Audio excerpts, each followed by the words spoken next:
discretion is advised. 1, go! Adam Carolla and Dr. Drew. LoveLine, coast to coast.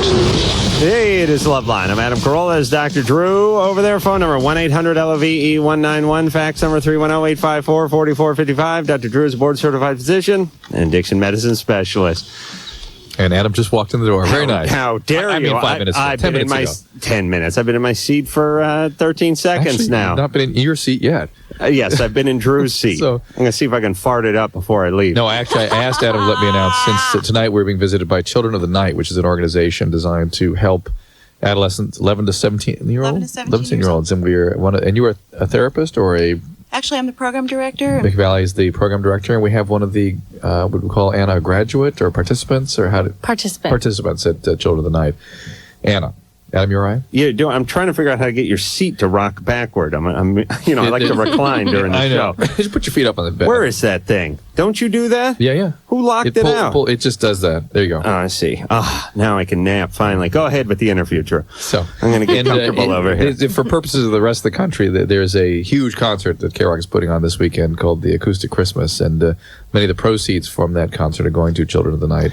It's also going to the Trip Reeb Get Another Turbo Porsche Fund. I don't know if you're aware of that. And That's whatever the fallout of the night. Whatever's left over from that is going directly, if there is any. That's right. And Tripp told me personally that if he comes up short this year, he's going to actually dip into the Children of the Night Fund to help pay it off. I'm sort of more struck by the fact that Tripp called you. That kind of scares me. Well, we ran into each other in the hall. We're at auto auction.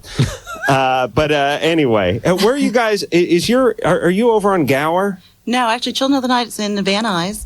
We ran a walk-in center in Hollywood for many years, but we've moved to the Valley. Oh, We've been out there since 1992. You're really moving up. Where are you in Van Nuys? We're in Van Nuys, right near the police station. Oh. But you're actually a residential center, though. We have a hotline that's nationwide. We have an outreach program that goes out on the streets in different parts of the city and also different states. How do you define what it is your program does? Children of the Night is a privately funded nonprofit that works specifically with kids involved in prostitution. Not just drugs and alcohol, but specifically kids involved in prostitution. And then obviously that usually encompasses all sorts of other things. Drugs, alcohol. Most of them are kids that have been abused and have wound up on the streets. Yeah. What is the percentage of males to females? Our program tends to work more with females than males. We work with about 80% female. Right. Our boys tend to be gay or cross-dressers. Right. Yeah. There's no. God knows if there was male prostitution that catered to young women, it wouldn't be a problem. It would. You know what I mean? I mean, there wouldn't be a flopping in a place. You in mean Van basically Nuys. all males would participate? I'd do it. Yeah. I would have done it. You know what I mean? People don't understand this. I think they watched American Gigolo too many times or something. Female prostitutes service males, and male prostitutes service Males. There you go. Yeah, that's the downside of the prostitution game for the guys. And most of these people are they from somewhere around the country and not from here? Our kids are from all over. We have kids from Vancouver. We have kids from Vegas. We have kids from all over the country. Would you say, though, an organization like this gets more business in L.A. where people come, sort of disenfranchised, people chasing dreams, running away? We still have our kids that come to Hollywood thinking that they can be movie stars or that they can be models or whatever. But for the most part, we fly kids in from all over. Oh, you fly them in? Yeah, the pimps take them from city to city to city, so they know to call us wherever they happen to be. Really? They travel around like some sort of sex circus, huh? The minute the streets get hot with the police and the police start to realize that they're kids and not adults and their aliases catch up with them, they just move on to a different city. Is there a market for kids per se, or do the Johns, as we like to call it in the business, do they not know that these kids are underage? I think they kid themselves. They don't want to know that they're 14, 13 years old. Right. And the girls lie about their age also so that they don't get picked up as juveniles. Right. So they actually, what do they put them in a van or something and just drive across country? I mean, who are these pimps? They move. Victimizer piece. They can see it. I don't know what they see. Absolutely, they can see it. It's unbelievable. They talk to these kids for 5 minutes and they become their friends. They realize that this is a kid that's going to fall prey to their And how do you get hold of these kids? Our outreach team goes out on the streets. They go out on the streets in Hollywood. They go out on the streets in Arizona and Las Vegas and different areas. Van and a butterfly net? And actually, they pass out cards. We're not in a van. We're very low key. We pass out cards and condoms and keep moving because they're making money out there at the time. And when they want to call us, they know who to call. And if they were to call you, could they go somewhere that night? Absolutely. If they call us, we have cab accounts in different cities. We can rescue them from pimps. What is the number? 1-800-551-1300. And so they could call that number. They could say, I'm in some motel right now. I want to get out of here. You could have a cab there in a matter of... Either the cab or we work real closely with law enforcement if it looks like a cab's not going to be safe for them. And they'll get them. They'll take them to where you guys are. Take them to someplace safe until we can figure out whether we can bring them in. You guys immediately will put them to work in a sweatshop in the basement, making us absolutely knock off Gucci bags that are being shipped to Indonesia. No. Well, they got to earn their keep. You haven't asked anything of Anna yet, who is one of the... Oh, you one of the kids? Yes. All right. Now, how old are you now? I'm 17. Oh, you're still one of the kids. Yes, I'm still one of the kids. She's one of the kids. She lives. No, I thought that she was one of the people that got involved. You know, it always happens, or it seems to happen a lot. Or you can tell me that people get involved with the program and then they stay with it after they recovered and now they're staying on. Right. We have an alumni program. We stick with kids for years. If they want to keep in contact with us, if they want to go to college, whatever, we can still help them. All right. So Annie, is it, by the way? Anna. Oh, Anna. And when did you first come in contact with I Children came in of the contact with them on August 15th. Of this year? This year. This Oh, year. really? So it was a pretty quick turnaround. And Yes. was your story a typical one? Not everybody's story is typical. There's no really typical story. Everybody has a different story. Broken family, usually. Sexual abuse. Not always. Some come from a very privileged family, and all right. It's all in who they Two meet. kids in 20 years have come from that, but not. It's all in who they meet. It really is. Yeah, but hold on. I don't want to tell your business, but here it goes. Because I do this with everybody. That's why everyone hates me. But you have to predominantly your kids are made up of kids of families that are broken, of fathers that are abusive, trauma survivors. People who are emotionally, physically, The majority sexually of our kids have been abused, sexually and abused. who got out of that house drunken stepdad kind of thing. I mean, once in a while, there's somebody whose parents are together and they're upper middle class or something, and they still hook up with the wrong people. But by and large, that's not your clientele, right? We see it all. We really do. And How come no one will ever admit to one thing? What is that, Drew? How come? Hold on. You said, don't listen to this for a second. I'm not attacking, but what I'm saying is I know 85% of the people that walk through that door come from broken and abusive They're situations. usually kids that have been sexually abused, and so Right. So just say most all of them. Say it. Say most all the Most all of our people kids come have from been this sexually abused. because it drives me Queen. nuts. It's like, no, anyone can get AIDS. Anyone can get AIDS. Well, yes, but if you're gay and if you're an HIV, if you're an IV drug user, no, anyone can get it. Anyone can get it. I don't like that message. I mean, if your family's together and your parents love you, you shouldn't be running away. And you're probably not going to do it. But we've seen pimps that meet kids on bus stops It has and happened. call them every night. It's happened, but I'm not worried about them. Okay. I'm worried about the 90% who have the abusive drunken stepdad who gets shoved out of But the I'll tell you, house. it's just as traumatizing for a kid who comes from a good home. No, not as bad. The family Better turns for them. around, They calls got a them nice a whore, car. and the Well. child can never return back to that home. Yeah, So- but that's True. Do you that's remember a when your sick mom family called? by definition, though. You remember when your mom called you a whore for the first time, don't you? It's just too young to remember those early memories. But it doesn't sting as bad now around the holidays when she calls you a whore. They just get used to it. Yeah, that's what I'm saying. Yeah. You don't hear it anymore. Yeah. It's not You a don't big hear it. deal. It's like you become numb or something. I remember the first time my mom called me a slut. You're Jesus repetitive. All right, so we'll be giving that number out. We'll be talking to these kids, and I think it's a great thing that you guys are doing. By the way, and I think it's great when you can connect with I like the idea of the cab company, where they'll arrange transportation. I'm guessing you got some of the deals, same kind of deals, working with airlines and I bus wish we did. companies. We don't. Bastards. Yeah. Yeah, Well, figures airlines. But the cab companies, most of them we pay, but at the same time, it's safe that pimp doesn't know where the kid's going. She's Right. getting in the cab and just doesn't come back. So where does most of the money that you'll get from something like this benefit concert that's going on this weekend, where would that go? It all goes to providing services for the kids. We're 100% nonprofit, and we're very much a grassroots organization that operates hand to mouth specifically on donations that we get. So, and how many kids can your facility hold? We can have 24 at any given time. Usually full? Well, anywhere from about 18, 19 is our average. Are you the only program director? Yes. Oh, that is a huge job. Oh, you must need a fire hose to straighten those kids out. They get out of hand You know over what? there. They're good kids. No, they're horrible kids. I don't blame them for being horrible because of where they come from and what they've seen and all that. But you get a couple. I'm trying to think. Are the guys? Are they gay? A lot of the guys, or are they straight who are just doing gay tricks to make money? Because I'm wondering about what happens when you take the 16-year-old girls and you mix them with the 16-year-old guys under the same roof. It works out real well when the boys are gay or cross-dressers. When they're straight, it's a whole different ballgame. You know immediately when we have a straight boy in there, the whole place turns upside down. Yeah. Not a bad angle for a crafty, horny 16-year-old guy to get himself picked up and head into the house of hookers over here and just run amok for a weekend before he gets tossed out. You know what I'm saying, Drew? I know you would have done that. I understand that. I wish I had one of those cards when I was in high school. Pick me up. I need help just for the weekend. All right. So I'm done offending everybody. We will. I think I come from a long line of people who tried to help people. They couldn't help themselves too much, but they ended up helping. My dad was a director of education at this place called 5 Acres out in Pasadena. Had a lot of troublemakers going to school over there, and I come from a long line of helpers. Drew, do you? No, Drew, you? No, they make money. Yeah, that's all right. They abuse their own. Are you ready to go to the phones here, Drew? Let's do. This is Nicole, who is 20. Nicole? Yep. What's going on? Not much. I am finding it really hard to say no to having sex, like with my boyfriend that I've been with for like a year or so.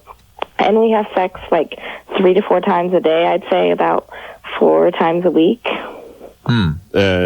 So you're having sex like 16 times a week? Yeah. You go to school? You are having trouble saying no, by the way. That's trouble. It's not like I don't mind it. Like I really do enjoy it and stuff, but sometimes it gets like a little annoying after a little while. So you mean you may not want to say no on the first time, but on the 4th or 5th time you may want to say no? Yeah. But by then you're so dehydrated you can't talk? Sometimes. Somebody is compulsive. Either he or she or both. Yeah. Yeah, well, how old is he? He's a year younger than I am. Oh, man. He's going nuts, this kid. But he is either of you a trauma survivor? No. Hmm? No. No, but this has been going on like with other boyfriends that I've had too since I was like 17. She is. Yeah. What's up? Was your dad abusive? No. Yeah. You love him? Yes. I stopped humiliating him then. Sex 5 times a day. Just say no then. Right. Is there any manic depression in your family? No. Addiction?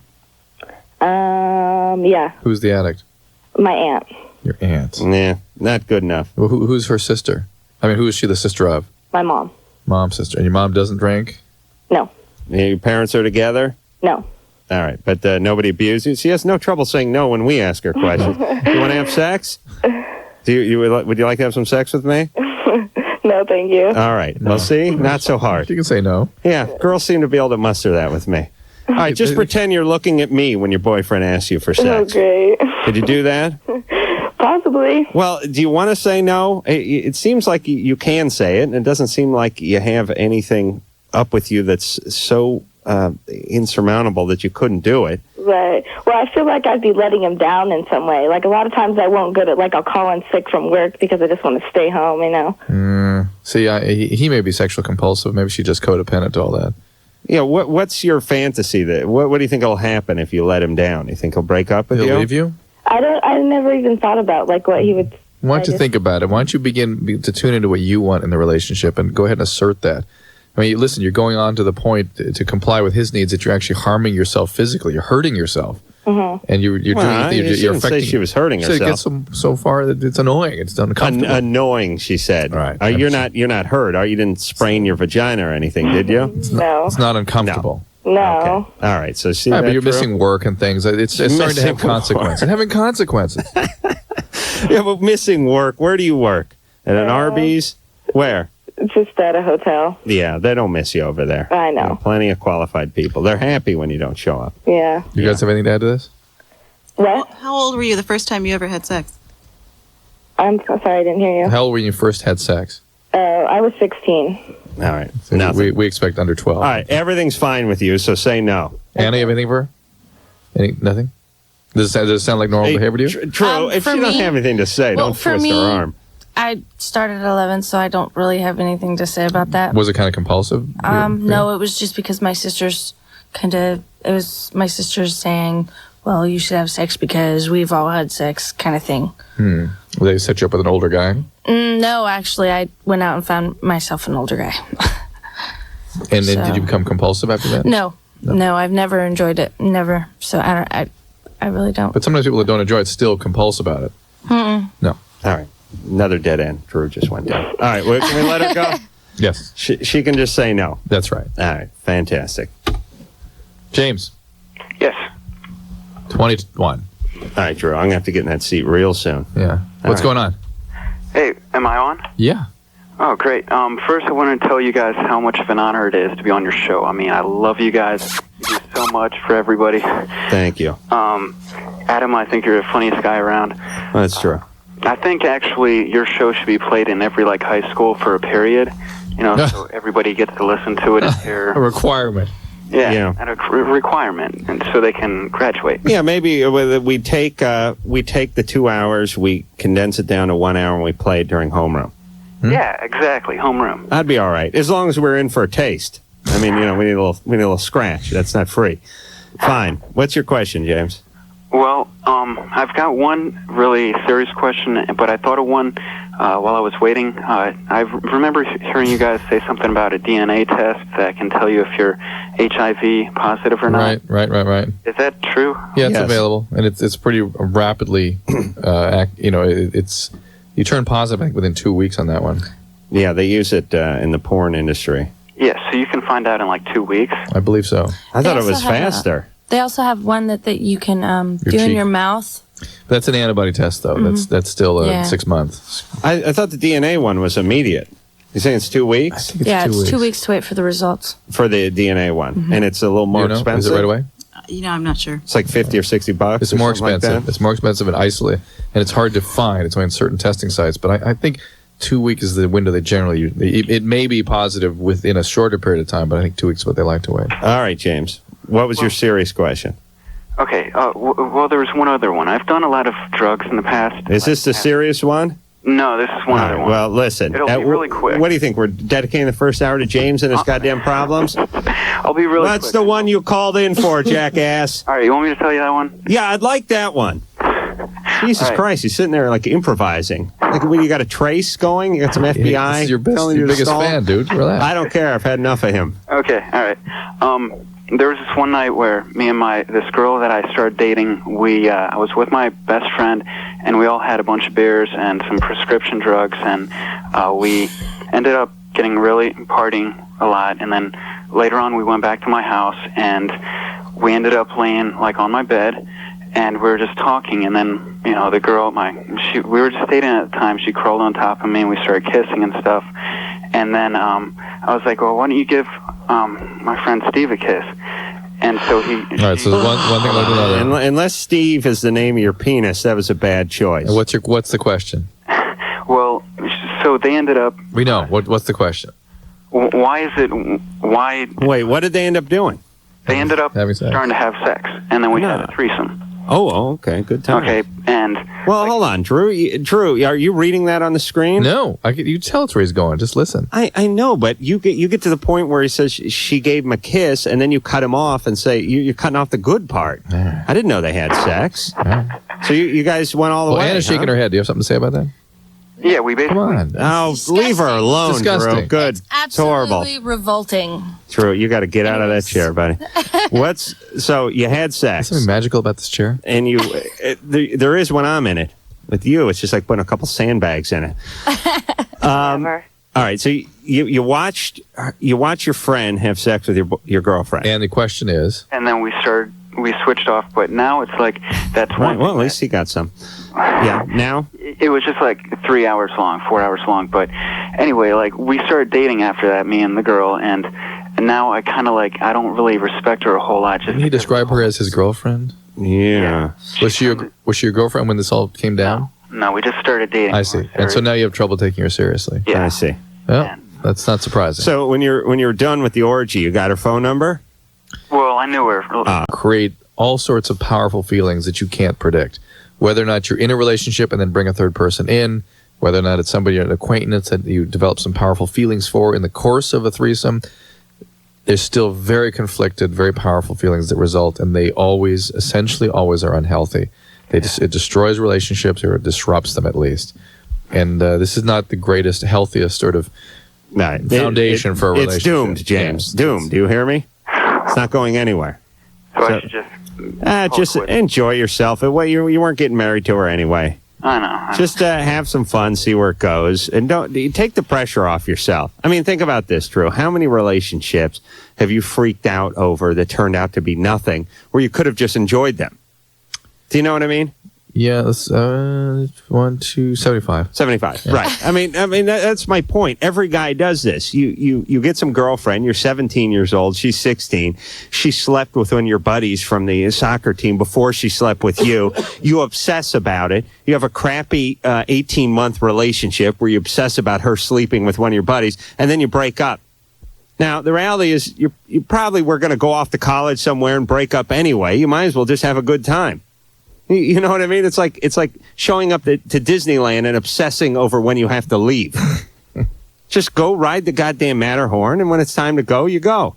You come back another day, right? Oh, that relationships were that simple as a trip to Disneyland. And being with me is not like riding the Matterhorn, by the way. No.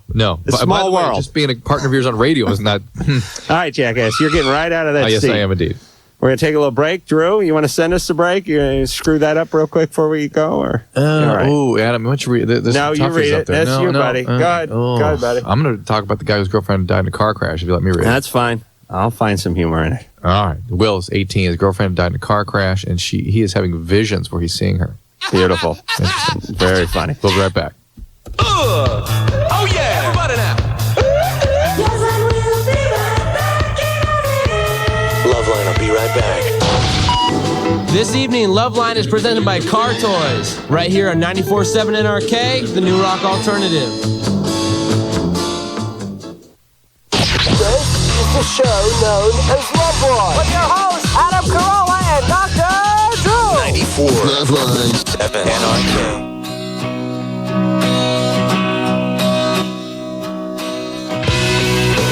It is LoveLine. I'm Adam Carolla.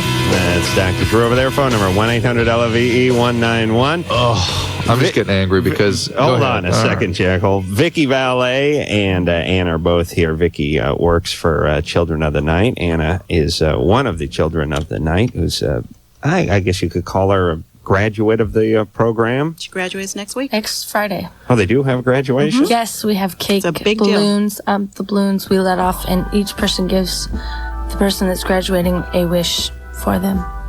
In the balloon? Yeah, well, they let go the balloon I see. out in the air, and each balloon gets a certain wish. It's very Right. emotional. These kids work hard for it. Right. Not to land in the Sepulveda Basin, I think would be No. my wish for my balloon. It's you guys pretty close to the Sepulveda Basin there?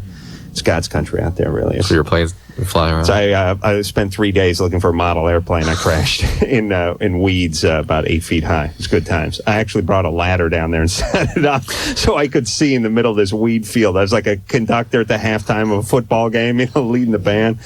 Oh, anyway. Goddamn, I'm pissed off now because... Now, what are you mad about? Because the Children of the Night program is a 90-day program, which I think is fantastic. And it just highlights for me how pathetic the medical system is right now. We have to fight for 5 days, 7 days, 10 days to hospitalize people or even just put people in a highly structured environment who have similar histories. And anyone who works with people with these sorts of issues knows you need, a month is sort of minimum, but the world at large, the medical system today will give you like 4 to 8 days with someone It's a like benefit this. of being privately funded and doing it our way. You know, But everyone we do what knows works. it works. And, All right, settle, Drew. Drew's knocking his coffee over. He's so excited.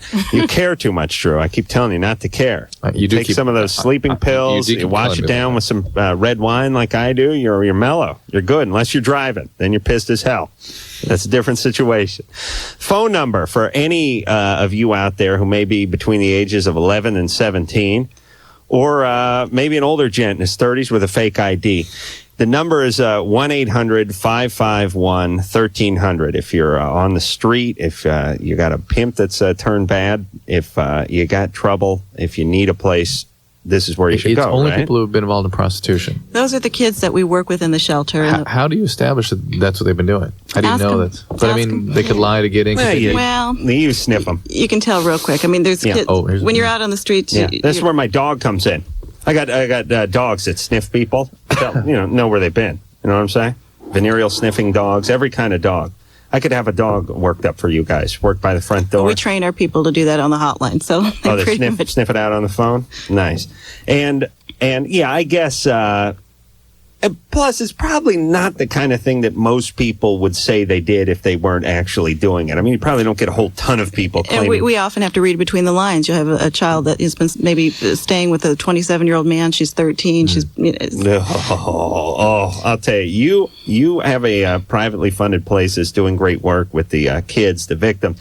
I like to open my own house called the Adam's House of Hell. The slaughterhouse? Just a Adam's big pit. slaughterhouse? The good news is we could put it in Van Nuys because that place is a hell. And no one would notice. Yeah, no one would know. Dig a big pit. I think in their 30s that are keeping an eye on the 13-year-olds down in the pit, and we do an hourly hosing where I take a fire extinguisher filled with urine and fecal matter, and we just spray them every hour. I ring a big cowbell, and I tell a story from my high school days, like the same high school football story over and over again. Well, one of the things we Slowly help our drive them kids do insane. is to put these guys in jail. And we do a lot of accompanying them to the court, holding their hand. Money comes from places like KNRK radio station out here, the mother station with shows like the Acoustic Christmas coming up this weekend. How much money can you raise or you get from something like this? You know, I don't know, but I know with Ballpark.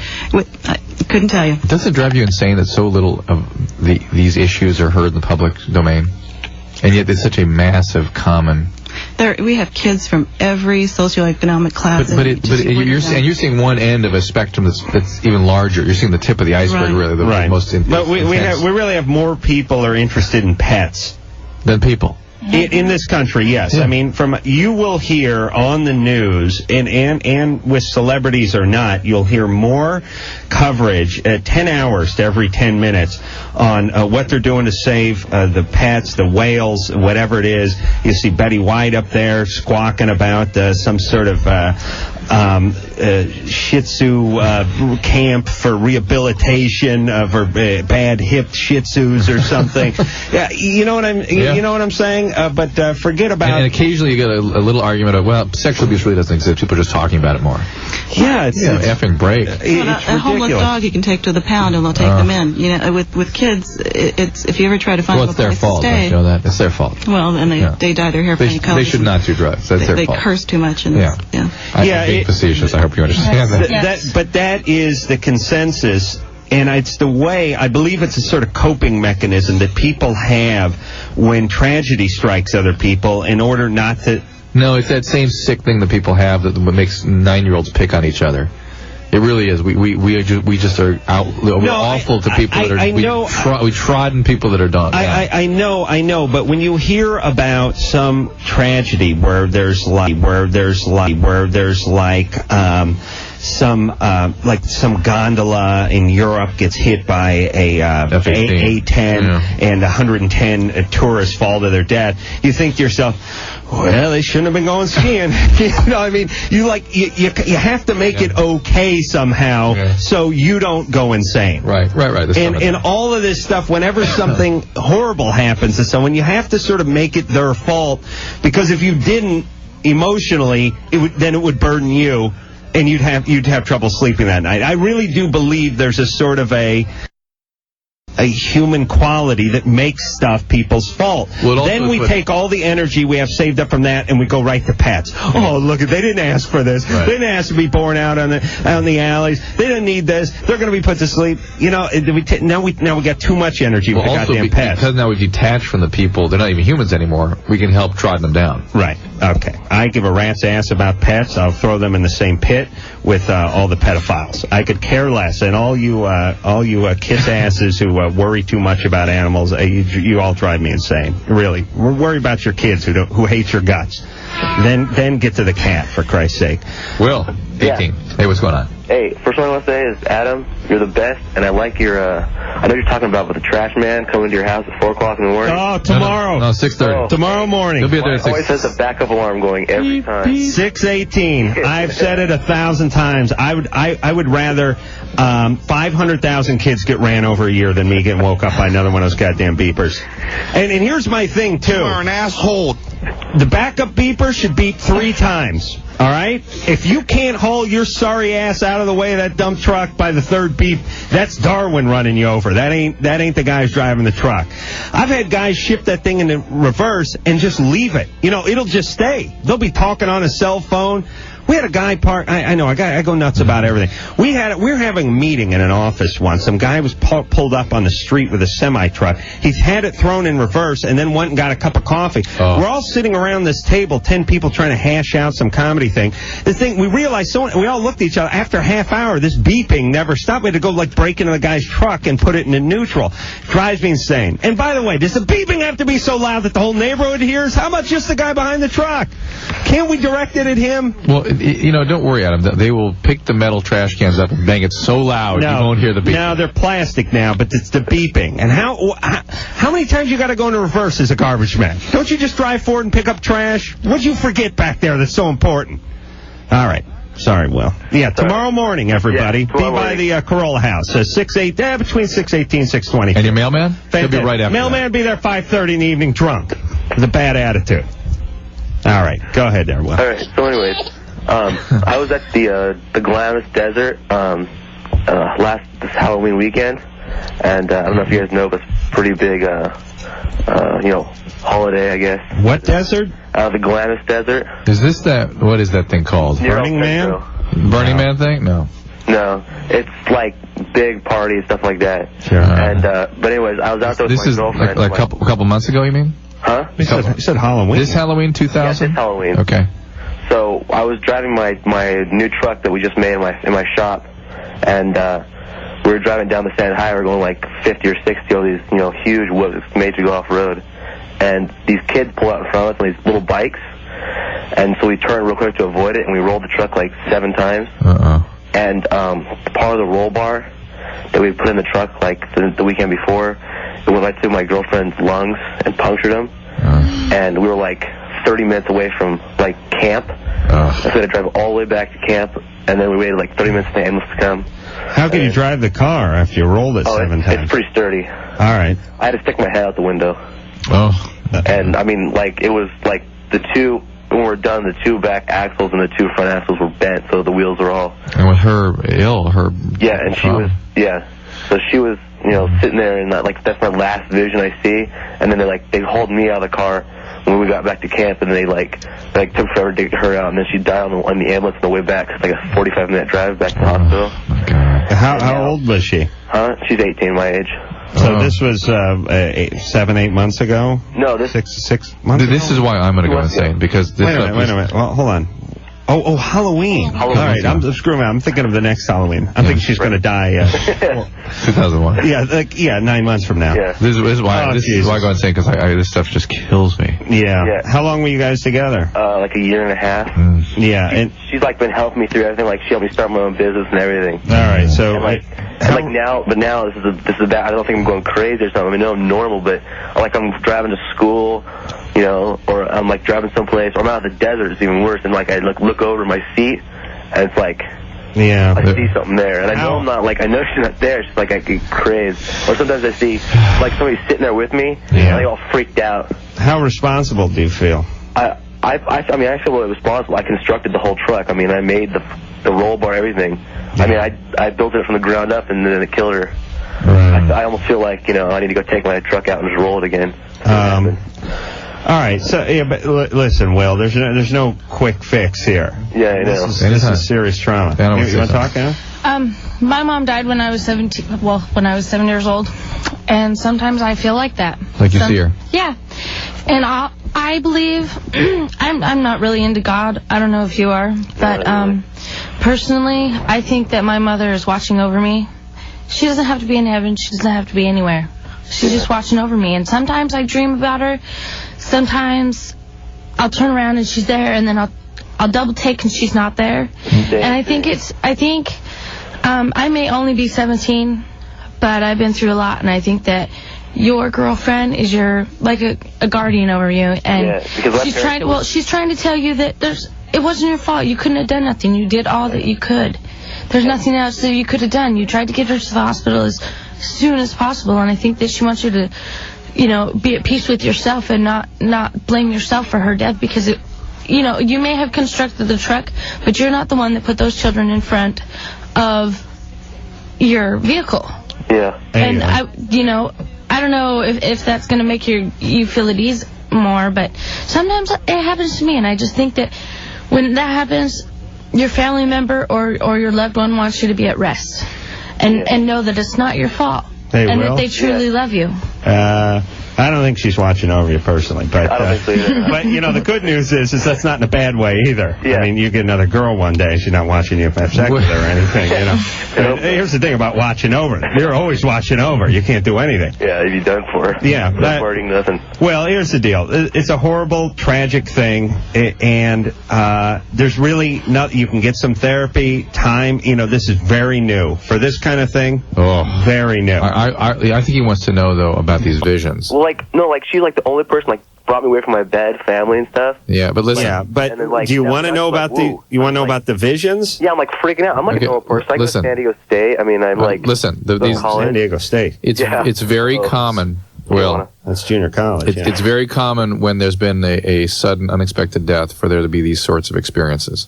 However you want to explain them, I can just tell you they're common, and they don't necessarily mean there's anything psychiatrically awry. Right. But it does speak to how intense this trauma has been. Right. And that indeed, if you are willing to get a little treatment, get a little therapy, you're going to have a post-traumatic stress disorder from this. Yeah. To be freaking out in regards to be triggered by all sorts of things, have panic attacks and trouble sleeping, and your mood's going to be a mess for a while. That's normal. That's what you expect somebody to happen after they've been through something like this. And there is treatment, and people can help you with it. Yeah. All right. Well, that's it. I mean, you sound like, hey, here's the good news. For someone who's been through what you've been through so recently, you're still laughing. You sound amazingly intact. You just, but nobody brought me through everything. Well, thanks. In the shop, I'm cutting metal, those metal workers. And I laugh at everything you say. All right. Well, listen, you got to get a little therapy. You got to work with this. But the fact that you see her everywhere, that's completely normal. That's fine. Yeah. It's like, when it's fresh on his mind. These are extremely intense experiences, and naturally there will be an intense fallout. All right, we're going to take ourselves a little break. When we come back, we'll speak to Rick, who's 19, had sex with girl, and then they had sex, What? She pooped in the bed. There we go. Fantastic. After this. LoveLine, we'll be right back. Call on the 1-800-LOVE-191. There's no need to be upset. LoveLine will be right back. The 94.7 NRK. The new rock alternative. Jägermeister's awesome. Shut up!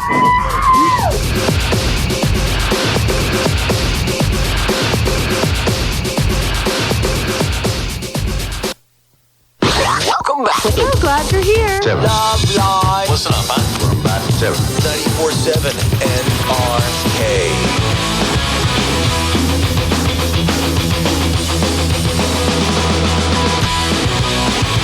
Yeah. I like this song. What group is this? Oh, Offspring. Oh, that's a good band, Offspring. Yeah. They put those riffs together, that Offspring. Nice guys. So far, I heard Kevin and Bean talking about them almost destroying the venue for the Acoustic Christmas 2 years ago when they played. Oh, yeah. It was the Shrine. Yeah. They said it was the Universal or something. I said, no, it was the Shrine. I almost brought the whole damn balcony down. Yeah. No, that was a Shrine. Yeah. People were insane. bouncing up on that thing. Yeah, I was scared we're going to lose some teenagers. Fine, though. Good riddance. That's what I said. Phone number, 1-800-LOVE-191. It's LoveLine tonight. Speaking of music and venues, we got a little thing called Acoustic Christmas coming up this weekend on the mother station. The mother of all stations, by the way, KROK. Number one in Los Angeles is KROK, English speaking, number 27 overall. Number one. There's 14 Armenian stations and 16 Hispanic speaking stations above them, but still number one in the English speaking stations. And tonight we have as a guest some of the folks from Children of the Night, and that's where the proceeds of this concert are going to. And when I say proceeds, I mean proceeds. $48.50 a ticket. Jesus Christ!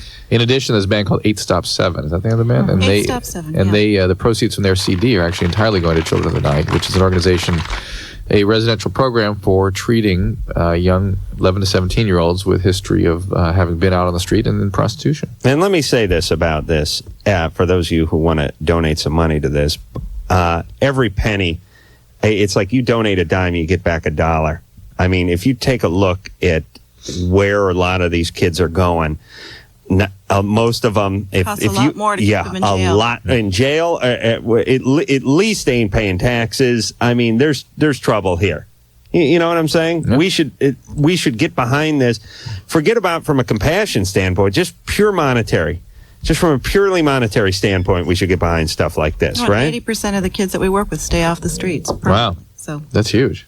it works. Huh? Yeah, they kill them, bury them in the basement, so they don't get it back on the street. Actually, our basement is pretty small and it contains nothing but food.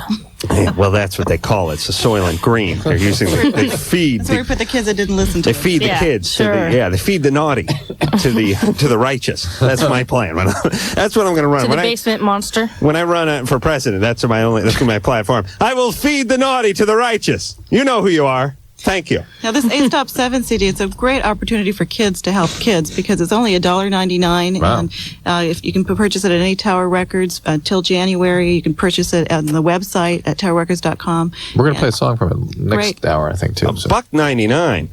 Hey, it's worth it just to throw it for $1.99. I'll pay $1.99 so I can throw it at somebody. No, it's actually a really good song. I know, but They're even my then I'll favorite throw group. it. Oh, really? Yes. Wow. I have the other CD, and I also have that one. And Question Everything is a very, very, very, very good song. They're good-looking lads, I'll tell you that. And they're real nice Not all guys, of them. too. They've actually You're gay. Oh, Anna. The truth comes My out. favorite is Evan. Yeah, Evan, that's the one in the middle? It's the singer. Where is The he? singer, yeah, he's the top one. Yeah, I did the math there. The other two are trolls, huh? And then no.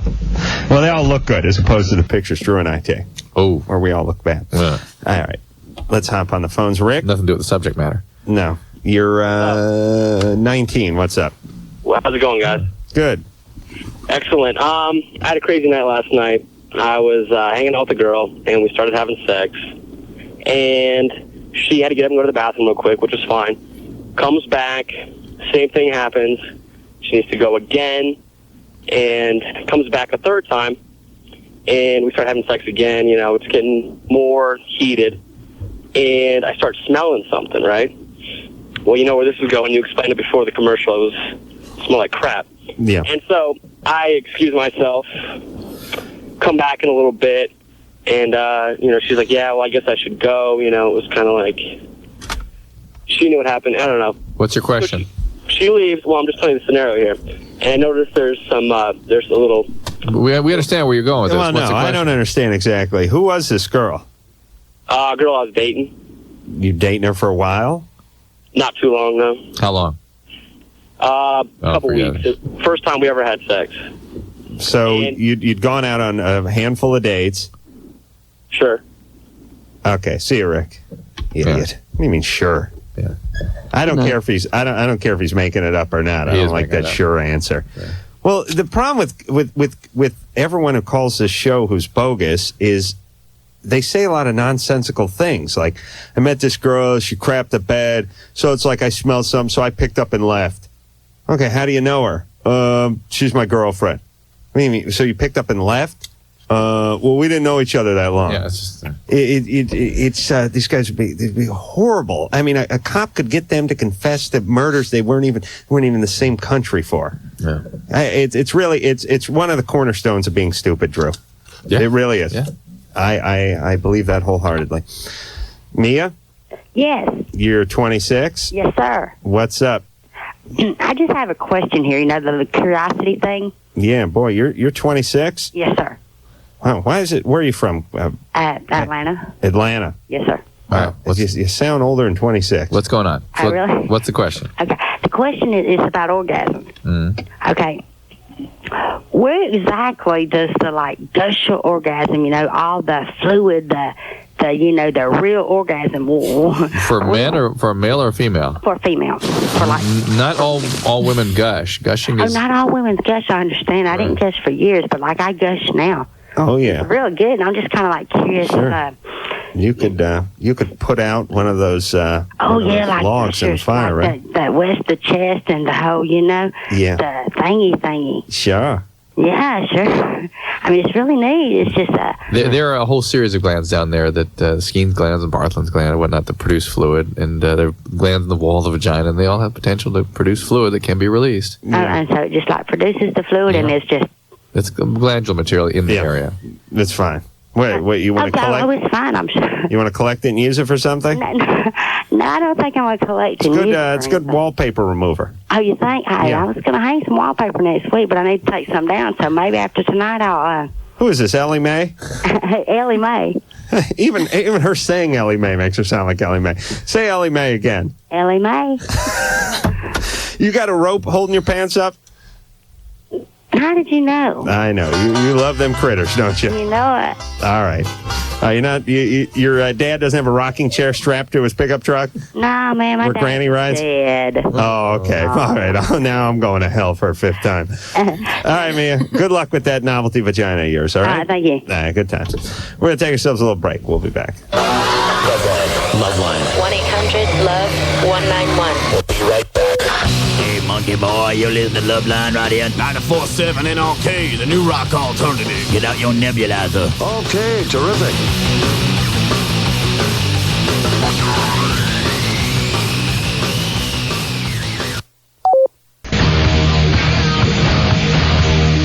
LoveLine, the fast-growing outlaw radio show in the country. Yeah. That's radio, baby. See all them words I squeezed into that little pause? Just the right amount. Just the right. Yeah. Coming at ya. We got a 50,000 watt flamethrower at Westwood One. Live and nationwide. Rockin' MIC every night. All right. Here we go. I shot my wad for the rest of the year. Children of the Night is what we're talking about tonight. Phone number 1-800-LOVE. Drew, didn't I give a no salsa announcement? I'm not eating. I'm looking at these things. They're great. Homemade. We had a wonderful listeners come in and bring us some confection. Children of the Night is what we're talking about. Phone number if you're between the ages of 11 and 17 and are in the field of prostitution, male or female, out on the street or with a pimp or running away from home and want to know how to get some help. This is the number to call: 1-800-551-1300. 1-800-551-1300. We're having a big concert out here in Los Angeles for the mother station KNRK this weekend, the Acoustic Christmas, and the proceeds will be going to the Children of the Night. Vicki Balet is here tonight, and Anna, who's one of the graduates. Have you graduated yet, or are you going to graduate? My 3-month anniversary. Usually, we only stay there for 3 months, but my 3-month anniversary was a month ago. And what are your plans now? I'm going to go to an independent living. I took the CHSPE, which is the California High School Proficiency Exam. And it's not the GED anymore? No, this is different. I'm going to actually get a high school diploma. If I pass this, I will find out on the 18th. I see. And then I will go to a college, a community college, and hopefully get... No, dear Lord, no. Yes, no. And working computers. Listen, prostitution was worse than going to the community college. No. Don't go to the community college. I'll need teach to. you about computers. I already know. I'll teach you on my time. Vicky taught me how to completely take apart a computer. All right. Well, then you don't need to go to community college. Actually, you do. I know. Listen, prostitution is no stigma, but going to community college, having that on your permanent record, that'll haunt you for the rest of your life. That'll follow you around. Believe me. When your husband finds out you went to community college, that may be a deal breaker. All right. So now I'm interested in this test. A GED will give you sort of the equivalent kind of thing. In California, you have to be close to 18, 3 months before your 18th birthday to take the GED. It's 5 different tests, and it works. It's a high school diploma. Do you take 5 different tests, or you get 1 of 5? But the CHSP kind of doesn't have the stigma that the GED. GED you take when you couldn't make it in high school. The CHSPE was, I believe, originally started for acting kids that wanted to not have to have a tutor on the set. So it's a little bit different of a test. And more involved, I'm guessing. Well, it's a lot more writing, a lot more reality-based in terms of... What was that first one, Drew? What'd she say? Using a pen to... Bubba? Yeah. Pen. Writing of it, yeah. Well, it's like a pencil with ink in it, right? Exactly. Yeah. Makes little characters on a page. And then people read those? Yeah. Isn't that amazing? Adam. Newsflash. Wait, read. I'm impressed. Yeah. Well, I know other people have talked about. Heard a guy talking about it on the bus. Oh, okay. Okay, so we have a school in the shelter, and part do. of what we do is teach these kids to pass some of these tests so that they can actually finish high school, or at least get up to whatever level they need to so they can move on. Wow. So Anna, you're going to do that. You're going to take all that. You get into your computer program, and then pow, you're successful. You're out on your own, taking care of business. Yes. God love you. That's beautiful. And where are you living now? You said you're Children of the Night right now. Oh, and then you go into Las Vegas to independent living program. I'll have my own apartment with halfway one roommate. Different than But I mean, for his sake. Oh, yes. That's in Vegas? Yes. That doesn't seem like the place to go. Well, seems like more trouble for me, over there. I don't have a lot of family to go to, and my dad isn't really, he just got out of prison, so can't go to his house. Right. Well, So this is the best thing for me. All right, so you go to Vegas. And if it doesn't work, you can always come back. All right. You promised me you stay away from that slots of fun. Yeah.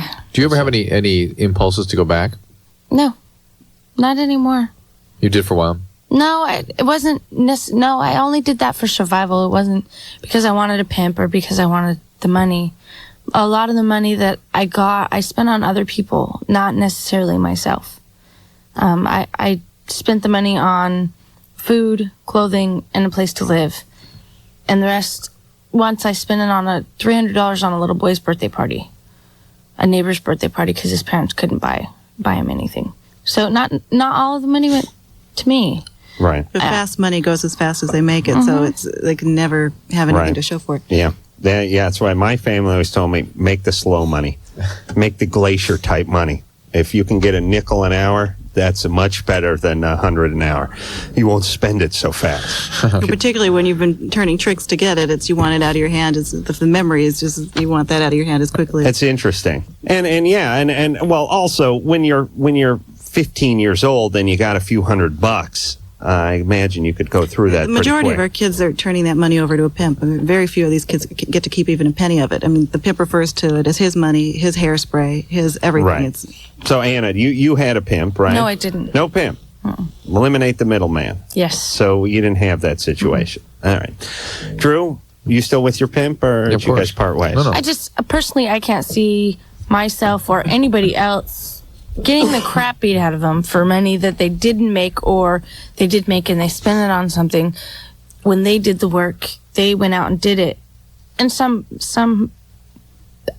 Right. No, I know. No, we is going to kick this because, with the S word. Hold on a second there. Anderson? No, we got the same thing. It's called a manager. True. They don't do anything, we pay them. But at least he gives you a percentage. A pimp takes it all. Yeah, it's true. He does cut us in. It's nice of them.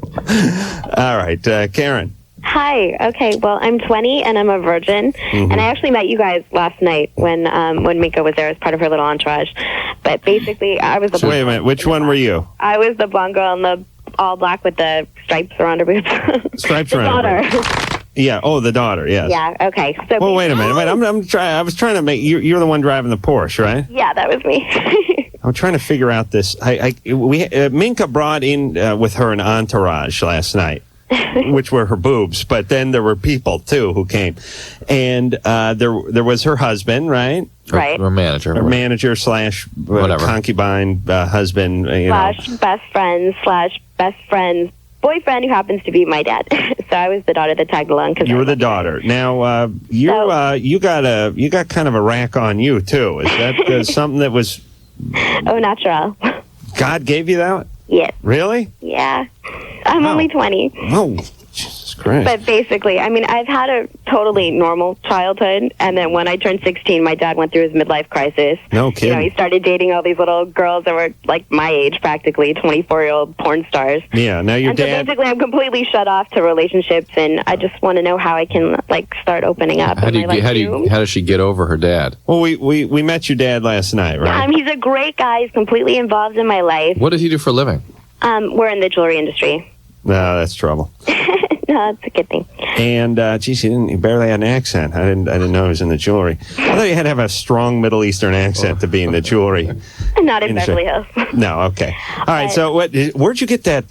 She's driving a $50,000 car. I bought it myself. Actually, not turning tricks like other people, but you weren't turning I've worked tricks. My entire life there after school and commissions and things. I mean, basically, instead of concentrating on boys, I've turned my stuff toward school and work and friends. And so I'm just sort of wondering how I can now sort of open myself up and allow myself to actually have a real connection with a male figure. Where's your mom? My mom is my best friend, and I've lived with her. No, until I was 18, bad. and then I moved out on my own. All right.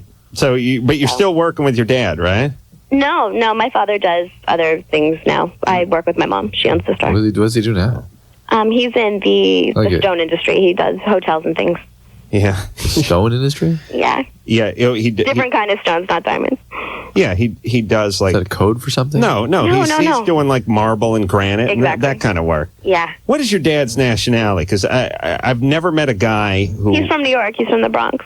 And that's it. He's an American guy? Mm-hmm. Wow, he's the only guy I've ever met. Every guy, he has the two. Hold on, he has the number one Middle Eastern occupations and number two. Oh, really? Number one is the wholesale jewelry stuff. Maybe he's Lebanese or something. Number two is the guys who do the countertops, the granite, the floor, the marble, all that. It's all Middle Eastern. Well, maybe I got to get to the bottom of this. What happened? Was he adopted? How did this happen? No, What's his nationality? we're Jewish, but All right, starting to come together. At least we got the jewelry part checked off the list. All right, and where's his family from? all from New York. No, He moved out here to marry my mom. Your ancestors. Where are the ancestors from? Russia. Russian Jews. Yeah, it's not working. He's not going to last in that stone business. I'll tell you that right now. All right, so and you, let me just talk about your cup size for just 1 second. Oh, God. What size is that up there? I'm a 34G. Wow, I'll tell you. Yeah. You see, I saw her last night with these other girls. You got. I look concave compared to them. No, you're convex. Don't worry. But you hanging around with those other girls, people kind of do the math. You understand? They figure you're running with that crowd. You're in that industry. That's yeah, how I you're mean, making people think my dad and I date. Like, when we go to dinners and things, it's very strange. Like, a girl's come up to our table and been like, oh, my God, what are you doing Right. cheating on me? Right. With All right. my daughter. So now, I know. They And see. then the whole thing is completely absurd. Yes. Okay, so there you go. So you want to know how to have a relationship with a guy, basically. It's time. I'm 20. It's like, I think, my friends have boyfriends. It's something I think is completely necessary, but I know that I'm totally closed off to Well, it. not only are you closed off, but the more important thing is, how do we prevent you from sort of going after dad when you decide to open up? Because See, I think it's totally gross. Like, I but wouldn't even consider it. But inadvertently, you're gonna sort of pick someone who might treat you in a similar way. What kind of guys have you been attracted to in the past? Like, I won't even allow myself to. I mean, when I have, it's been. What is it you feel when you start to open yourself up? I don't even think I even let it get to that point. I think I just sort of freak out. Like, I've never really been on a date. Like, I have a lot of close friends. Well, you're not a virgin, are you? Yeah, I am. Oh, I know. I know. I've kissed 6 people in my life. Now, hold on a second. Ann, you were here last night. Producer Ann? Yeah, you know who we're talking about, right? She's a big rack sticking out of the sweater. then I talked to her last night. We're leaving, and she goes, hey, this place over on Las Palmas is really going off. Hugh Hefner's going to be there. I'm going to go there and party. It's like 12:30 at night. I say, I got to go home, cry, and masturbate. Not in that order. And then I see her pulling out of the parking lot in a convertible Porsche. Right after I pull out. And I'm thinking, okay, I take the Porsche, I take the rack, I take the Hugh Hefner party on a Tuesday, Wednesday night, and I think to myself, okay, it's just like a porn star or something. I see her dad and like Minka's manager and everything. I got like porn star. I would bet $100 on a porn star. Virgin. Very bizarre. What line was she on there, Drew, too? Karen? Yeah. Wow. What? Now, here's what I can't figure out. How did you get so turned off by guys when your dad just went south recently? Well, I mean, it sort of went down right around the time when I would start having relationships. No, but it's also same guy. I know, but parents broke up. 0 to 13, this guy was a decent enough guy. Yeah, awesome, really, really great dad. And why did your parents break up then? Because he started having affairs with these. Yeah. And what age were you when that happened? I was pretty much about 14 when he went through his change of life and wanted to see what you're looking. What that could do is make her fearful of relationships. I understand that, but if things were hunky dory, parents were together, family business, and all that, 0 to 14. You'd think that would have been enough to get her a few dates and not freak her out so much. You would think, but still, remember, this is mom and dad. I was really fat and ugly when I was young, too, so it's kind of different. I see. You've blossomed. Morphed, and now my dad dates girls that kind of look like me, and it's just sort of weird. Oof. Yeah. I date girls that look like my dad, so I know what you're coming from. A big schnoz and nappy hair, sort of hunched over. That's the way I like them. Hairy calves. Yeah. A poor role model figure in a relationship. I don't know what to do. Well, is there therapy for this? Yes. If you have the inclination, because we're not getting this, some things need to be sorted out here, and you're not getting at them, and we're not getting at them. Talk about an untapped resource with this one. Jesus Christ, some guy's going to get his grubby paws on you. He's never going to let go. And listen, once you go, you're going out in a big way. That's what I think. What does that mean? I think when she opens the floodgates, that's it. She info and training. Yeah, I think she's a virgin until 20. She's gonna sleep with one guy. She's gonna sleep with 100 guys in the first week, maybe 200. That's what I say. That's my estimate. You still engaged, Adam? No. Why? No, you're too young for me. Oh, it's a very bad sign. Yeah. If you're to Adam, that now therapy. Categorically. Are you into me at all, Karen? You're very, very funny, Adam. Yes, you're great. But you're too old. Yeah. See, I'm like your dad. Both wearing leather jackets, right? Yeah. But I mean, Dr. Drew, off the air, do you think you could maybe recommend somebody that Hold on, forget about Drew off the air. What do you mean funny?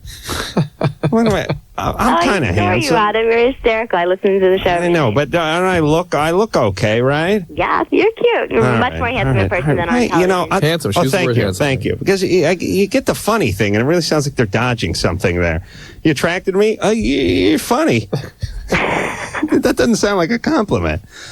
All right, baby. There you go. I'm going to have my first relationship with Adam Carolla. Yeah, good times. Yeah, you can. I'll tell you what we'll do. You come over to my house. You can watch me wait to die. That's the way I work my relationship. That's where you live. I watch TV. Minka. Yeah, we can both watch Minka videos and see where it goes. Number one. All right, Karen, you get. Wait a minute. Play that again. Number one, Asian big book queen. Number one. Oh my God. This show's getting bizarre. Hey, Karen, go just get a little therapy. I'll give a referral. You give a referral? Yeah. Off the air?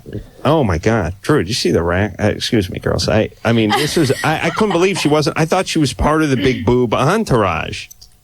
She was just, like a burlap sack full of bobcats. That's how she was built, that one. Crazy. But virgin.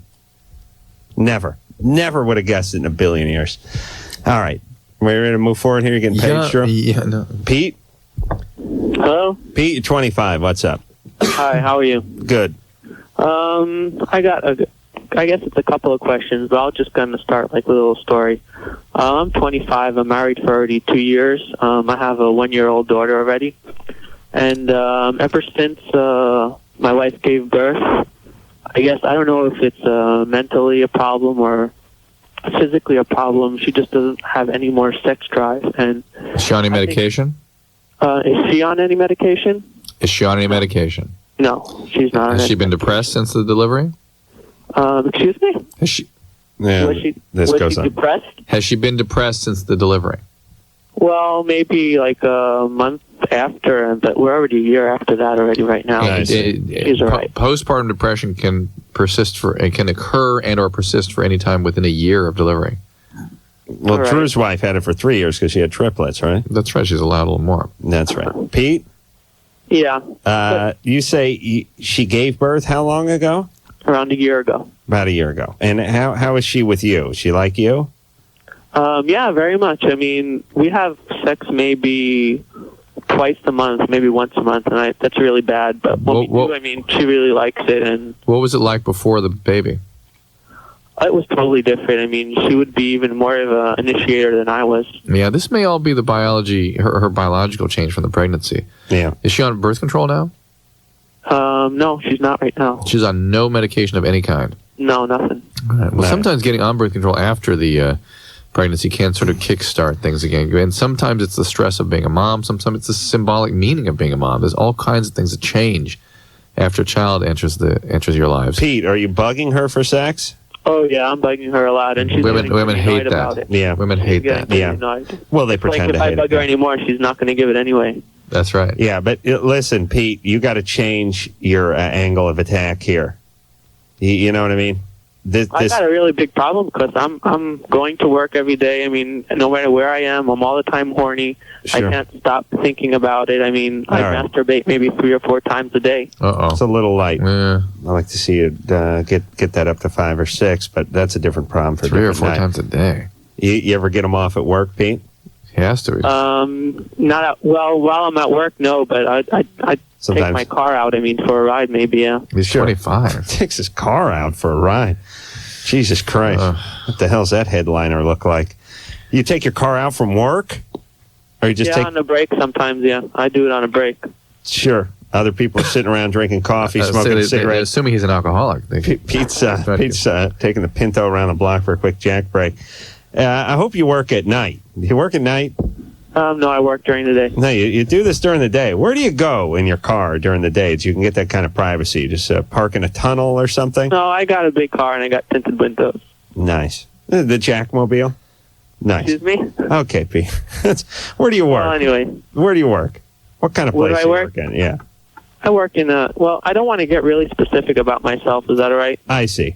All right. Well, you haven't, besides skating out of work to whack off every day, you haven't said anything embarrassing. I don't. Well, it's not every day. I see. Say that every day. He said 3 to 4 times a day. Well, but sometimes he doesn't get them all in at work. I see. Pete, here's what you got to do. You got to make her think that you don't care about sex, you care about her. You know what I'm saying? Well, she knows that. All right, man. She's not feeling that way. She knows it, but she don't feel it. And then she needs to talk to her gynecologist about this change because it may be biologically based. Yeah, I know. That's the first thing that's nothing in the world that she hates more than that. Then what, the gynecologist? Yeah. Uh-oh. Well. What's up with that? She got any problems? Do I have any problems? Does she have any issues with that? No, she doesn't. She just hates them. Yeah, but did anyone touch her or anything like that? In the past, you mean? Like as a child? No, I mean tomorrow.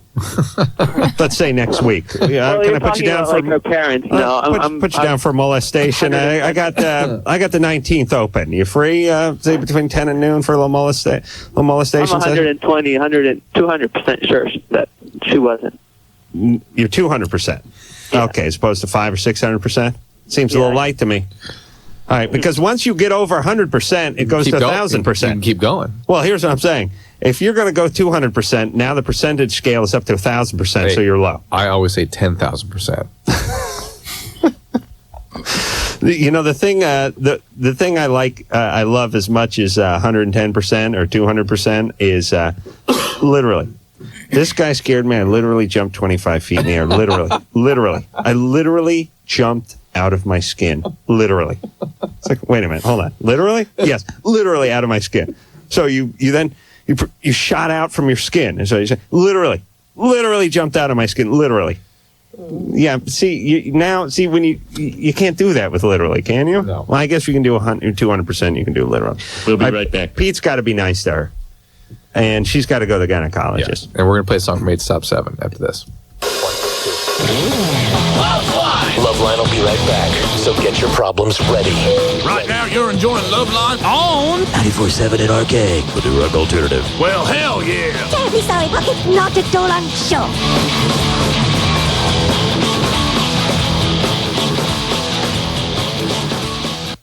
Who are these two people? What makes them tick? Adam Carolla, Dr. Drew. It's on the New Rock Alternative. 94.7 NRK.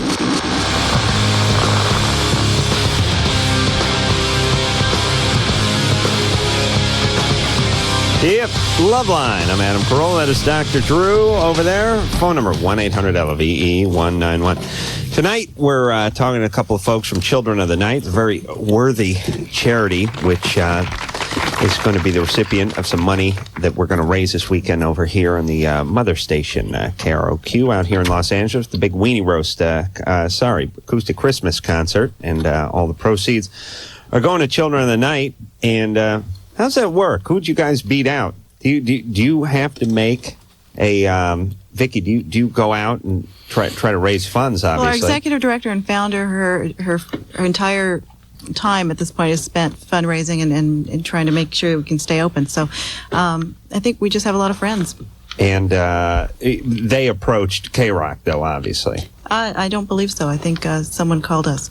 Really? That's nice. Yeah, beautiful. They're good folks over there. We're going to play a song from 8 Stop 7, right? Yeah, they give money to everyone but their employees. Yeah. Don't worry, there'll be a big parking place for them at the Acoustic Christmas. Yeah, you guys aren't going to the Acoustic Christmas, are you? No. No. All right, well, you get the money. That's better. I'm going to get drunk and make an ass of myself. I got to cope. You know, those on stages when you announce the band, I can't take that big crowd. I got to take something that knock the edge off a little bit. Yeah, I've seen you. So you cart me out there in a refrigerator truck, and we'll see how it works. I'd like to push out a big dolly. Yeah, be nice. like Silence of the Lambs. Yeah.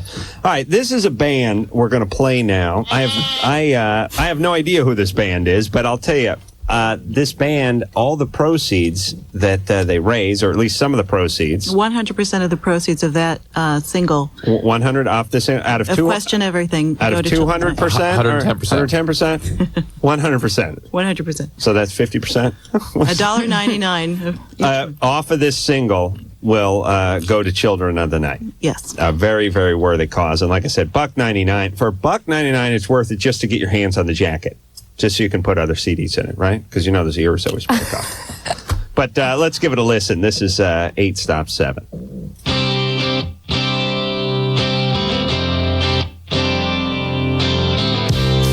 Ever since I was a child, you always said that I should understand the rules. You take some and give less. Sit high above the rest, don't you? As I ask a simple question, cuts me off with this reply. He's been practicing for decades, and now he thinks I have the time. He flows in and out of riddles, looking me straight in the eye. But it seems like something's missing from these days when he was more my size. 10 years older, I finally found my pride. This old man comes rolling home to die. Oh, feeling, make it hard to decide just what it means to me. Everything exists in black and white. And twist and distort the most blatant alliance, or just offer up solutions, practice only in mind. I lost half my life to wisdom, so forgive me if I come off sounding better, if my words push you away, if I seem surprised to see you lying here in front of me. Just consider what you're asking and give me a little time, 'cause I'm still having trouble breathing. There's up to now, I never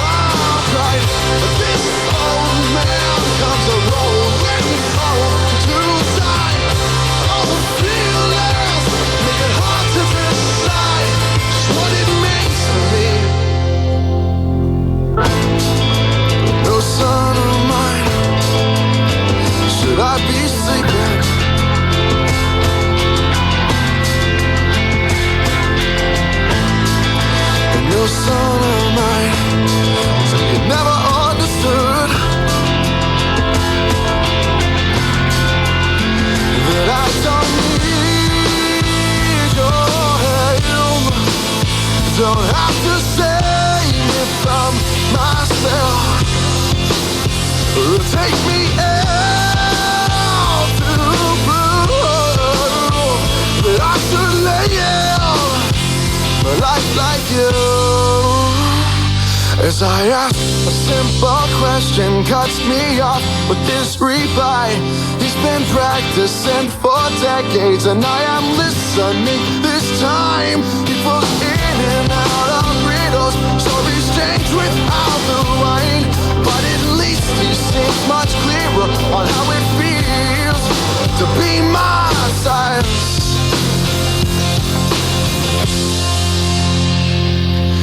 Then years over, and I finally found my pride.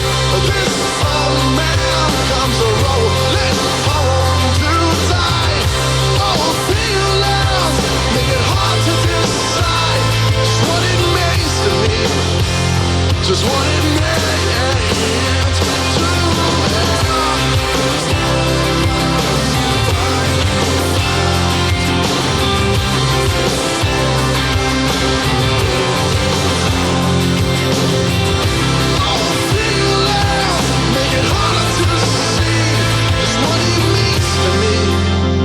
just what he means to me.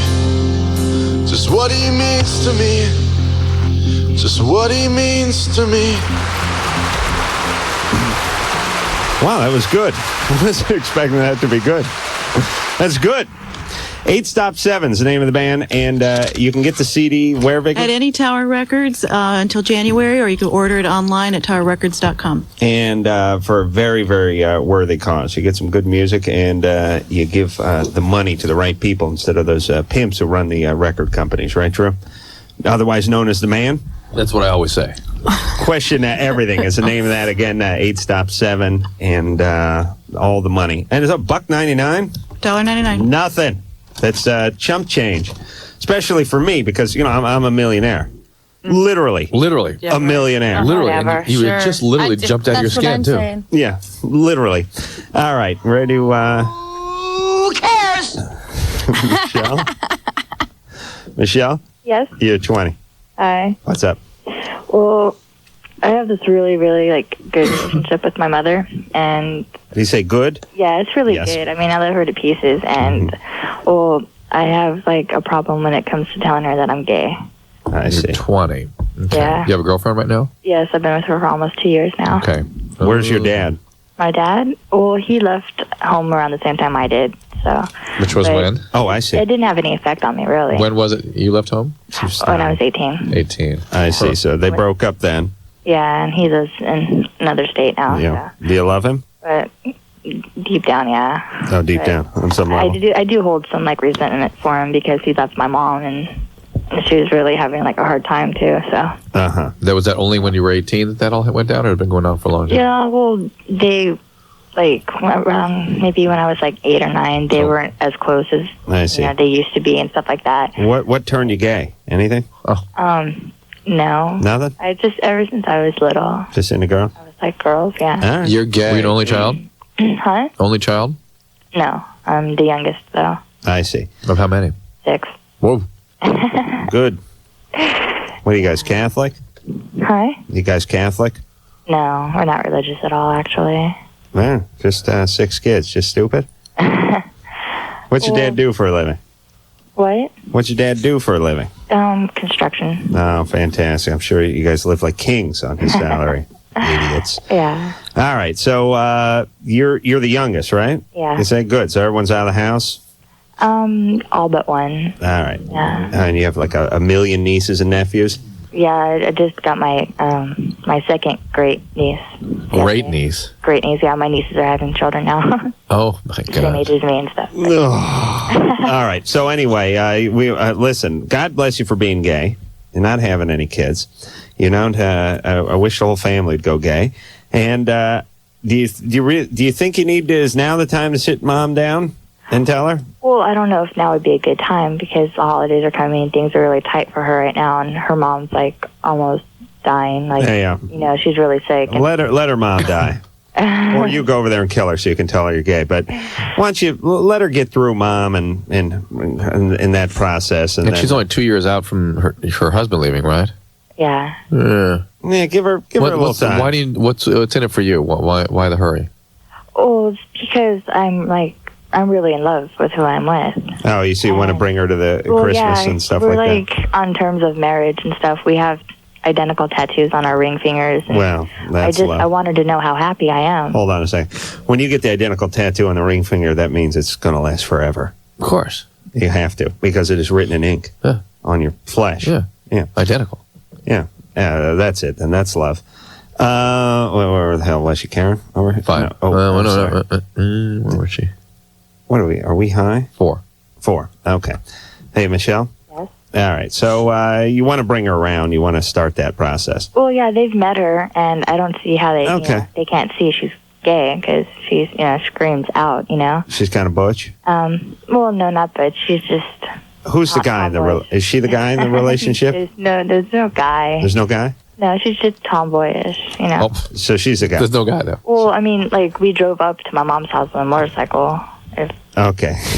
Mom's got a probably pretty decent idea. How do you carry those golf clubs on that motorcycle? You got like a trailer or something? No. No.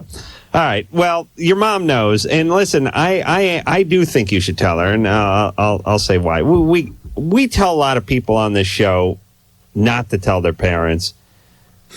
I don't like the idea of talking to your parents really about anything. I don't think that's a good idea. But we have a lot of people call this show. They're 15, 16 years old. They want to talk. They want to tell everyone at school they're gay. And we tell them, listen, you're in for a rocky few years. People are going to find out about this. Why don't you just tell them you crapped your pants or you still wet your bed or something? The kids are going to pick up on this. They're going to run. They're liable to beat you up. But here, this is an adult. Don't chance it. There's an adult who's, because of it being a secret, is actually having her life affected by it. Right. This is an adult. And even if she was single, I would say, no, don't burden your mom. Why bother? She just got divorced. She also wouldn't be affected by it so much. Let her bury her mom. But if you're in a relationship, you're in love, you got the matching tattoos, you want to bring her over for the holidays, now it's time to tell her. Yeah. So I'll go for that. Go ahead and tell her. Liz? Yes. And plus, her pulling up on a hog with a buzz cut looking like Sergeant Carter from Gomer Pyle, she probably got a pretty good idea. Pyle! I'll tell you, favorite Sergeant Carter comedy. Pyle, under no circumstances do you let anyone pass this guard gate. Do you hear me, Pyle? Yes, sir. No one, Sergeant? No one. If you don't have an ID card, nobody gets on the other side of this gate. All right, Sergeant Carter, nobody gets on the other side of this gate. Fast forward 5 minutes. Got a hot date with Bunny, Pyle. I left my wallet in the back. Do you have your ID? It's in my wallet, Pyle. Sorry, sir, you cannot get past this gate. Pyle, Sergeant Carter told me not to let... I am Sergeant Carter! That's good comedy. And then you stretch that out for a half hour. That's funny. Annex and Sue. Yeah, Anna, you missed all the good comedy. You're too young. Imagine that. Sergeant Carter trying to sneak onto his own base. Huh? That's funny. Vicki, you know what I'm talking about. I'm amused. I'm very amused. Pyle! They made me promise that. That was me, Pyle! All right. Right. Come on. Liz, Pyle, how dare you. Vicki?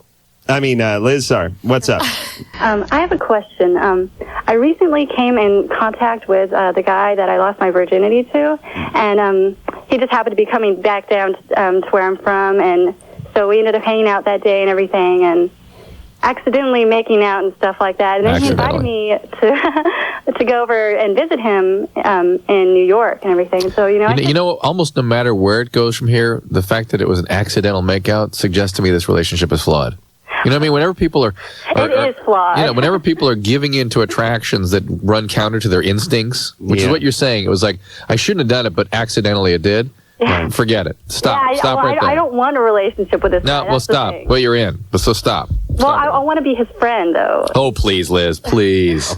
You'll have more accidents with him. What then? Yeah, you go to New York, he's going to nail you at LaGuardia. So what do I say to him so that... I have a boyfriend. But I don't. Well, that's what you say to him. Liz, you don't want to go to New York? Well, I do want to go. I just don't want him You go to New York, he nails you in the airport. Really? Absolutely. In one of those lockers. What happened to the lockers, Trevor? Hold on a second. There's just not so many of them. I know, but there used to be, we talk about humor, there used to be a lot of locker humor. hands coming out, like you opening a locker, hand coming out, handing you something. A lot of stuff in movies being stashed at the airport locker. Remember that? Where's the ransom money? It's in the airport locker. Where are the incriminating pictures? Where are the documents? Where they're in the airport. People keeping a lot of stuff in airport lockers. I don't know that they have airport lockers anymore. I like to look into that. They do. You put those quarters in that little side door. No, I haven't seen them. Anna, you miss airport locker humor. And Gomer Pyle. And Gomer Pyle, don't you? No, you don't know what I'm talking about? Don't know about airport Well, he's going lockers? to tell you more about souffles, but first we're going to take a break. What about souffle? You know souffle humor? No. Where it falls when the guy slams the door? You don't know that? Okay. I'll explain that to you during the break. You know what I'm saying out there? Adam and Dr. Drew will be right back on LoveLine. Hey, monkey boy, you listen to LoveLine right here. 94.7 NRK, the new rock alternative. Get out your nebulizer. Okay, terrific.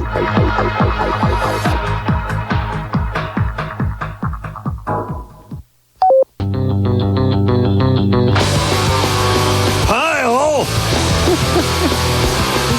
All right, it is LoveLine. Who's this? I don't know, but it's good song. That is Anna. She is one of the graduates of Children of the Night, a very worthy group that KNRK, the mother station out here, is going to give a little money to, and other people give money to, and it's, like I said, it's all going to a good cause. They take children who, people between the age of 11 and 17. Why those ages? 18, you're an adult, and under 11? We got a license to run a group home just so that we could be legitimate and above board, and they're the ones that set those age limits. So they do. Adolescents need to be apart from adults. That's one of the licensing features in California. You cannot be an adult. You can't mix adults. You can't mix adolescents and adults. Right. Adults can call our hotline, and we will help adults get away from pimps as well, and just give them referrals for housing. What's the number? That hotline number is 1-800-551-1300. 1-800-551-1300. You can call that anywhere around the country. Anywhere around the country, including Vancouver, Canada, up a little higher, and 24 hours a day, 7 days a week. And they really Anna's been through the program, and Anna really got you back up on your feet, right? Yeah, it did a lot. I look back at a lot of my journals and see how far I've come. Yeah. Actually, in 4 months, it's amazing. Yeah. I mean, even Vicki can tell you. At first, I didn't care. I didn't think anybody Why did cared. you call at the beginning? I didn't. My you- probation officer did. Oh, I see. There you go. And I didn't know anything about it. but there you go, probation officer. How much? I like I said, just from a pure monetary standpoint, what does it cost? Judges, cops, probation officers. She's whole a great example crime, of drugs. them working that system, though. She was in foster care through the Department of Children's Services in another state. And they didn't do anything She ran for away me. from 30-something different programs, and they didn't know what else to do with her, so they called us, and they actually, we flew her in from Nevada. At first, they told me that I couldn't go there because I was in Child Protective Services. Mm-hmm. And so the lady that was working with me, that is now my probation officer, said, well, I'm going to go to the judge, tell him I need to put you on probation so that you could come to California for the Children of the Night program and terminate DCFS custody. If that would have never happened, I would have still been doing the same things that I've done. Right. Basically, that system failed me. Right. They didn't work on the things that I needed to work on. They didn't help me in any way. They just continued the process of It's like a losing me in the warehousing. system. Yeah. Yeah, and listen, as I've said many a time, it's like you can pay now or you can pay down the road. And when you pay down the road, it's going to be with a lot of interest. And that's why we need to help groups like this. You can go out and get the CD from 8 Stop 7, Question Everything, $1.99. Got it? Did you say Tower? Tower Records has donated the counter space to keep that up, and also their website. Good. And, There's this tower.com. TowerRecords.com. It just, I got to go on a quick speech here. For those of you who, the goddamn liberals who want the government to handle everything, this is what happens when the government handles everything. Everyone gets lost in the shuffle. Way too much money gets spent on nothing. You get industry involved here. You get these people like KNRK and Tower Records. You get these bands Warner like 8 Stop 7 and Warner Brothers. You get these people that come together. They know how to get stuff done. You want to go to the government and get something done, get in line. Bunch of retards over there getting paid way too much and no one can ever get fired. You think they're going to get anything done? Go down the DMV, go down the Department of Building Safety, which is sadly very close to where you live, and see how much you get stuff done over there. Go get in line. You want to get something done. You go over to KNRK, you go to Tower Records, you go to Warner Brothers, you go wherever. These people, the reason, they get stuff done. That's how they got their business. That's how come they are what they are, and they get it done.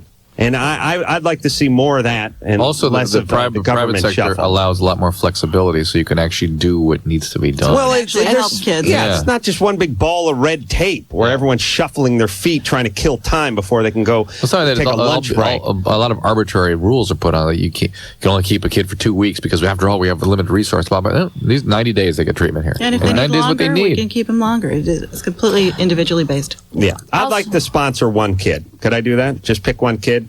I make him wear a sweatshirt with my name on it. No. I pay for the one kid. Have him come by the house, do a little yard work, something like that. Let him learn about we work. estimate that it costs about $5,000 to get a child off the streets and get them through our program. So you can sponsor them that way. That's nothing. Yeah, if the kid could do roofing or something, I could see doing that. I could talk to my accountant, see if it's a write-off. Compared to what incarceration costs. Well, listen, you want to know where the government pays for a toilet seat that you could go to Home Depot and get for $9.99? Yeah. Now, factor that in with kids. Use the same math. You know what I'm saying? I'm sure $5,000 is $35,000. I think what failed me in the beginning, though, is when I was 12 years old and I finally got taken away from an abusive stepfather. They put me in a mental hospital, and they told me because my mother committed suicide when I was 7 years old that I had a 35% chance that I would, and so they locked me up in a mental hospital. That's when I was 12 years old. Yeah. So I think that's when the system began to fail me even worse. I think that's what messed up me more mentally and emotionally than anything ever that has happened in my life. And it's failing you in a direct way, but it's failing in an indirect way. The people, the taxpayers that fund the system, and then the people that are impacted by the activities of the people who have been failed by the system, whether it be crime, drugs, prostitution, whatever's going on in their neighborhood. They're not feeling it firsthand like you felt it, but indirectly, they're feeling it too. I know my ass hurts from paying $500,000 worth of taxes last year. When I was in there, they used to tell me to feel, to express your feelings. But then, like on my birthday, my baby sister was supposed to come see me, and I was locked up in a mental hospital, and I was crying. They were trying to force me to take meds. Right. So that's another way that I was failed. Right. They tell me to feel, but then they drug me up so that I can't feel.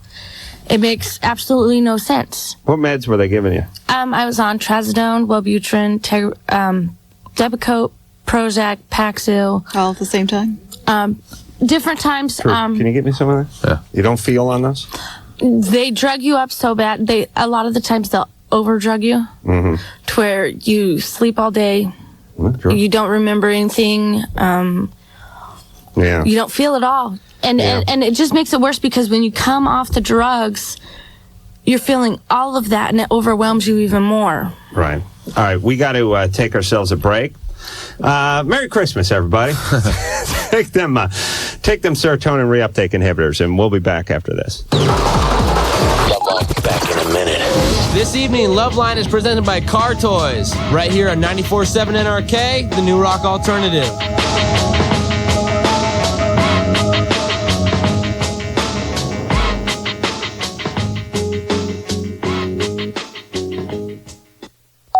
Hi, this is Brendan from Wheatus, and you're listening to LoveLine on 94.7 NRK.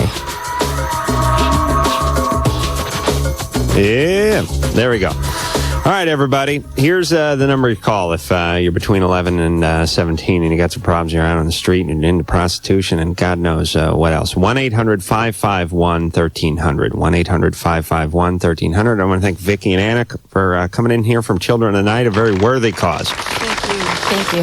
Thank you. And I want to thank Lauren for doing a great job on the phones and Lead Coffee.